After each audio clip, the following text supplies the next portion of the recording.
السلام علیکم ورحمۃ اللہ وبرکاتہ۔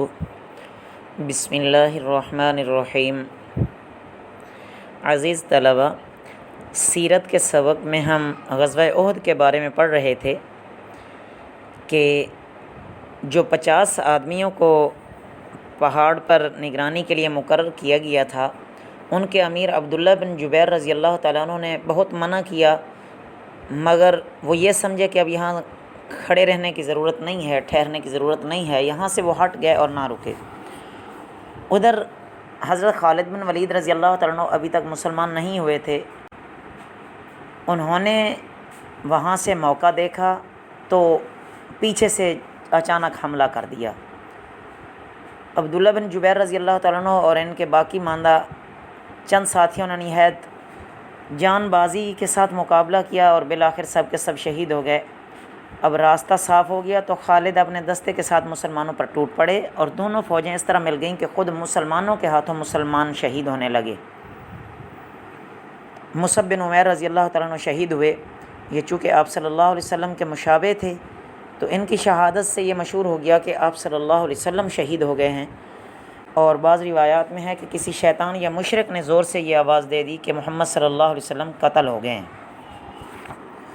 تو جب یہ خبر مشہور ہوئی تو مسلمانوں کی فوج میں مایوسی چھا گئی، لیکن سب سے پہلے حضرت کعب بن مالک رضی اللہ تعالیٰ عنہ کی نظر آپ صلی اللہ علیہ وسلم پر پڑی تو انہوں نے خوشی سے پکارا کہ مبارک ہو، رسول اللہ صلی اللہ علیہ وسلم یہاں خیر و عافیت کے ساتھ ہیں۔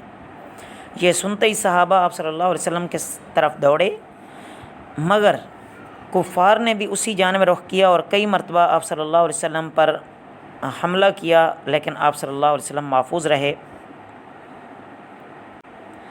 تو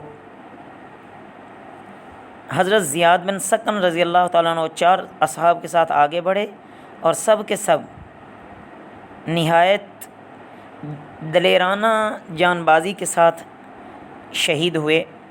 جب زیاد زخمی ہو کر گرے تو ارشاد فرمایا کہ ان کا لاشا قریب لاؤ۔ لوگ اٹھا کر لائے، اس وقت تک کچھ جان باقی تھی تو قدموں پر اس نے منہ رکھ کر جان دے دی۔ تو یہ آپ صلی اللہ علیہ وسلم کو اس طرح صحابہ نے حفاظت میں رکھا۔ اصل تو حفاظت کرنے والے اللہ ہیں۔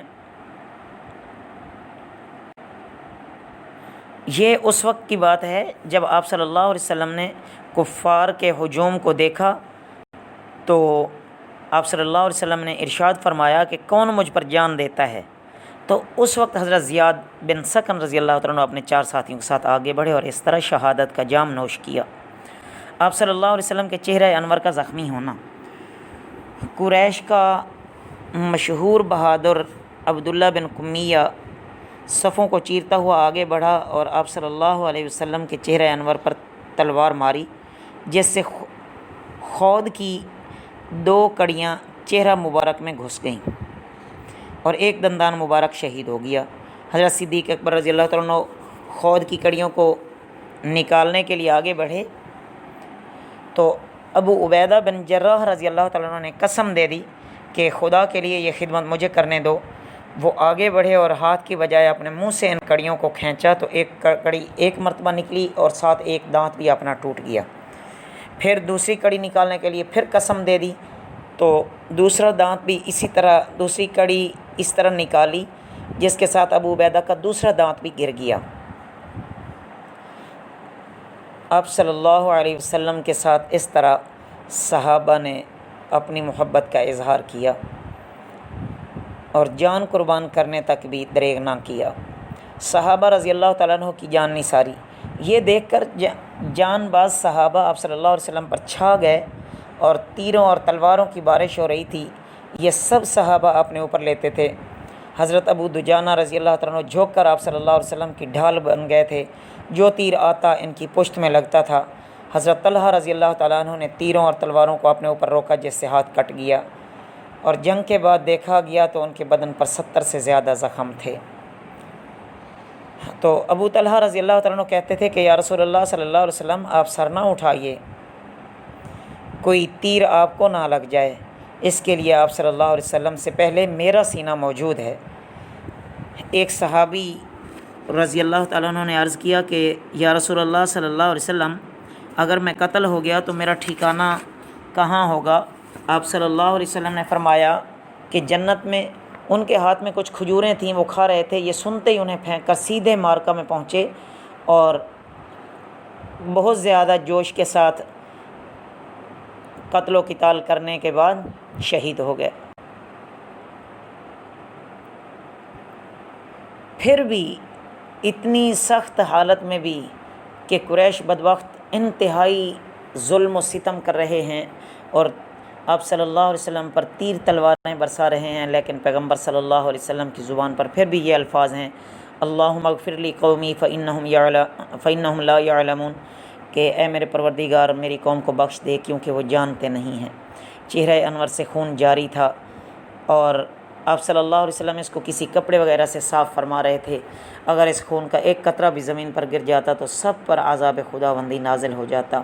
تو اس غزوہ میں کفار کے صرف 22 یا 23 آدمی مارے گئے اور مسلمانوں میں سے 70 آدمی شہید ہوئے۔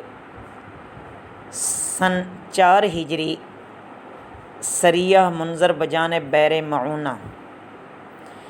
اس سال ماہ سفر میں آپ صلی اللہ علیہ وسلم نے 70 صحابہ کا ایک دستہ اہل نجد کی طرف تبلیغ کے لیے بھیجا، جس میں بڑے بڑے علماء صلحاء شامل تھے، اور وہاں ان کے مقابلے کے لیے عامر، ریعل، ذکوان وغیرہ کھڑے ہو گئے۔ بالآخر جنگ ہوئی اور اتفاقاً سب شہید ہو گئے۔ حضرت صلی اللہ علیہ وسلم کو اس سے سخت رنج پہنچا، یہاں تک کہ آپ صلی اللہ علیہ وسلم نے ان لوگوں کے قاتلین کے لیے چند روز صبح کی نماز میں بددعا فرمائی۔ اسی سال ماہ شوال میں حضرت حسن کی ولادت ہوئی اور حضرت ام سلمہ رضی اللہ تعالیٰ عنہ آپ صلی اللہ علیہ وسلم کے عقد میں آئیں۔ بقیہ انشاءاللہ اگلے سبق میں۔ وما علینا الا البلاغ المبین۔